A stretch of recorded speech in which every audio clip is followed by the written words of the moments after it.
So, as demonstrated by the last video in this series, I'm somewhat of a Valve baby. From the moment that me and my brother got our first computer, Valve's games were among the most frequently played. However, one of the most played was Team Fortress 2.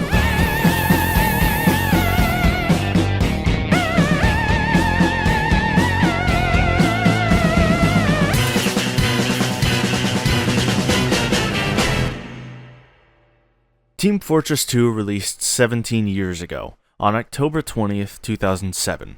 Since then, most FPS games have failed to even rival its brilliant ideas, amazing execution, and unmatched stupidity. This game goes from being a masterclass of design to meeting Joe Biden, 46th President of the United States, in a server. This game, somehow, reflects its absurdity in its player base almost to a T. Playing TF2 this entire time, minus the bot rampage about a year-ish ago, has almost always resulted in at least finding one absurd username. Bonus points if they use VC and act as their profile indicates. I mean, heck, at the time of writing, one of my friends is currently Luigi Mangione. That's not a joke. Man, this player base is so far gone. But that's why this game is amazing. You could boot up the game right now for the first time and find Poop Farter 37 that has the highest level possible in the game and places top of the leaderboard every round. I think I'll actually delve into some of the genius aspects of TF2's design, but afterwards I will absolutely be compiling interactions with what I call the characters of TF2. Before that though, I'll actually be serious.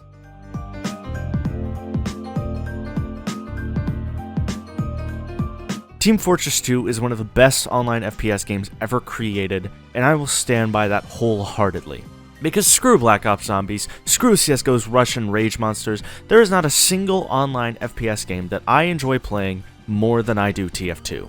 The sheer difference in the playstyle of literally every class, from the healer medic to the offense heavy, the astounding contrast between clutch moments for the classes, from Pyro's rocket air blasts and a Trollder going down with a rocket jumper and smacking people directly in the face with a shovel, to the beautifully unique maps that serve almost every class perfectly. It all just feels so nice. In what other games do you get a Russian positively screaming his head off at mowing down hordes of enemies? In what other games do you get a red-blooded, lead-poisoned American belting out his pure patriotism? In what other games do you get to play as Germa? Team Fortress 2 will always stand out as a masterclass of stupidity in forming the funniest, most brain-dead, idiotic characters ever thought up in fiction. But like TF2 has a comic series. This comic series delves into the lore of TF2's universe a bit deeper. And I'm not joking you, the characters are even funnier here. Seeing Soldier, butt naked, covered in honey, fighting a bear and snapping its neck, it just doesn't get better than that, and you have to admit it. And the funniest part about this whole rant I'm going on about the game's characters is the fact that their designs are literally genius. Tell me, have you ever heard of the importance of a silhouette? Many artists and character designers often talk about how important it is to have a silhouette of a character that you can identify in a lineup of hundreds. Team Fortress 2, as stupid as I'm making it out to be, literally perfected this practice in art. Go find anyone you know who's even partially in the gaming sphere and show them a silhouette of any Team Fortress 2 character. Bet you $50 they at least get the game, and if they get the character, you owe me $75. This game's design for the characters is unparalleled, even today. Considering this game came out in 2007, I think that's something that should be recognized and respected by the masses. Here, let me give you 3 completely random character silhouettes, and I want you to guess them.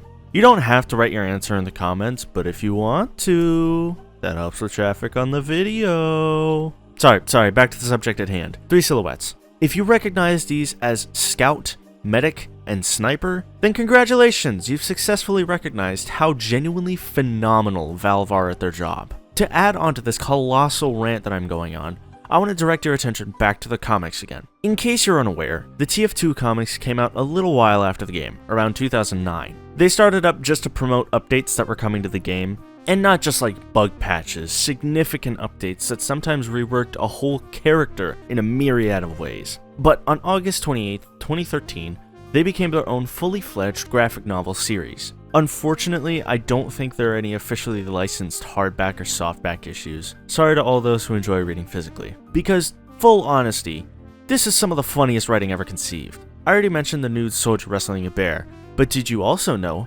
that Soldier canonically has a wife named Zana, and she got naked with her husband and wrestled bears? And she's Heavy's sister. And Soldier and Zana go around snapping necks as a recurring bit through the comics. And did you know that Soldier preemptively snapped a guard's neck, only to be told that he shouldn't have done that, resulting in him performing a neck fix? And it works! Please, I am begging you, read the comics. They are indescribably funny, and have genuine lore tidbits sprinkled in there too. Speaking of insanity, I don't think there's any better place to look than the SFM animations. Back when TF2 was still getting consistent updates, and to coincide with their ongoing comics, and also to promote Valve's new official animation program built around the Source engine, Valve started creating what are essentially full-on animated episodes and introductory videos for the entire Team Fortress 2 cast. They are referred to as the Meet the Team videos, and they have resulted in possibly some of the most iconic gaming quotes to date. When you get into it, Team Fortress 2 has the capability to be the funniest franchise ever created. Heck, even outside of its deeper side, just looking at the base game itself, you can't tell me that kill cams aren't hilarious. There's just so much that I want to recap here, so badly. But there are genuine spoilers for the Team Fortress comics, and watching the Meet the Team videos is something I suggest doing yourself if you haven't already. So, instead of doing that, I'll delve into something a lot more dependent on the community. Oh boy, where do I even begin with the characters? Joe Biden, 46th President of the United States, like I mentioned earlier, the guy who pees, childhood obesity, Temu Vibrator, Thurman Sherma, and these are just the ones that I saw in 2 matches of TF2. What about people like the odd Bing Soy, as documented by fellow YouTuber El Maxo, or YupCup's bottomless, never-ending storage of goblin-esque footage? On the exact perfect opposite end of the spectrum, Shunix's beautifully edited and calm educational videos. Like, what in the world is this community? It's the biggest hodgepodge of a player base I've ever seen. It's impossible to even conceptualize such a comedic, funny, consistent fan base. I've yet to see any clips that match TF2's characters. Valorant has its e-boys, Overwatch has its 2 mads, but Team Fortress 2's characters will never be matched. I know I keep saying this game isn't comparable, but it is. You really can't freely change a profile in most online games like you can with Steam. You can't do stuff like joining a Conga or Kazatsuki kick chain before the round starts, with literally everyone on your team participating. And you can't characterize your personal, individual classes like you can with Team Fortress 2. I know, the cosmetic loot box system in TF2 is extremely annoying. I understand people are sick of economies in games, with cosmetics and things like that. And you're completely fair to be annoyed at the shop existing. But keep in mind, the cosmetics are not necessary in any arguable way, unless you want to be able to use a communication system past callouts. You can't pay to revive in the sense that there's no mid-game transactions, and technically, with enough playtime, you will be able to afford cosmetics by trading for scrap.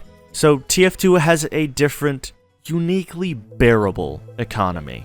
However, there are some problems with TF2 that aren't quite as defendable.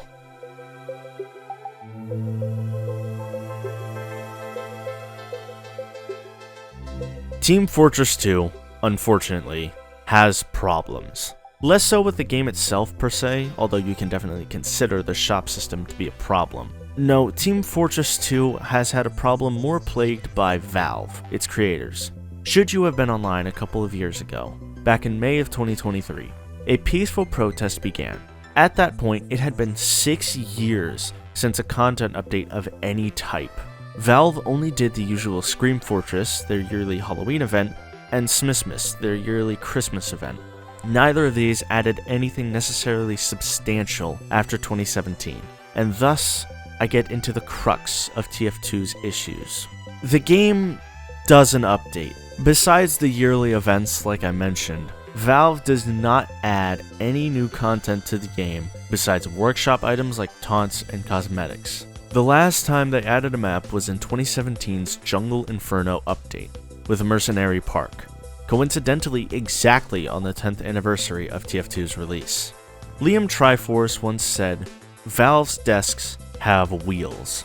What this means is that the employees at Valve are allowed to work on whatever project they want to work on at any time.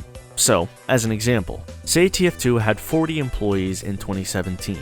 Those 40 employees were not brought on to work on TF2 exclusively. They chose to work on it on their own volition. This is a very uncommon, very staff-centric measure to prevent disdain from working on projects at Valve, and I believe it is absurdly commendable in the current video game industry. However, the unfortunate news I bring with that revelation is that because of this wheeled desk ideology at Valve, it is entirely plausible, and it would be unsurprising if the entire team working on Team Fortress 2 in 2017 could have all decided to just move on, to just leave TF2 and work on other projects at Valve, meaning the game just stopped receiving updates outside of the events. This is why the Save TF2 protest happened in May of 2023. Well, half the reason. The other reason was because, unironically, every single casual game you would ever queue into was filled to the absolute brim with abhorrent, indescribably annoying bots. But that is in the past. Having returned to TF2 after being gone for a while, I'm happy to report that in all the games I've played in the past 2 months of returning to the game, none of them have had spin bots. Getting into TF2 now hasn't really been easier in all honesty. Low-end PCs of now will be able to run it honestly pretty well, since the game was made in 2007 and computers have advanced a lot since then.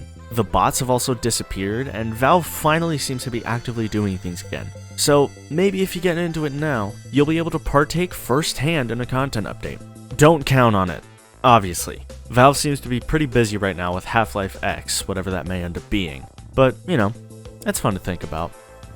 Oh yeah, I totally forgot to talk in depth about the class's nuances. Well, I don't want this video to be 40 minutes longer, so instead, if you're interested in finding out more about the 9 classes' designs and intricacies, this video by Liam Triforce is such a good place to start. Liam has always been one of my biggest inspirations for content creation, having been introduced to him by, big surprise, the Portal retrospective. He's absolutely one of my favorite content creators, bar none, and I highly suggest basically any of his videos. I think that's all I've got to say about TF2 for now. Maybe I'll make a small addendum for Man vs. Machine and all the fun community server activities like rocket jumping, but for now, I'll leave it at that. Thank you for watching, I have been Beanie Boy, and one last thing. This video is dedicated to Rick May, the voice actor for Soldier. He passed away in 2020, and I'd like to openly pay my respects to such an iconic voice. This video is also dedicated to Kitty0706, a creator in the TF2 sphere that was around during the early 2010s and made one of the most recognizable Gmod animations to ever be made. And so, I dedicate this video to both of them. They both had a huge impact on TF2 as a whole, and I'd be remiss if I made this video without honoring their legacies.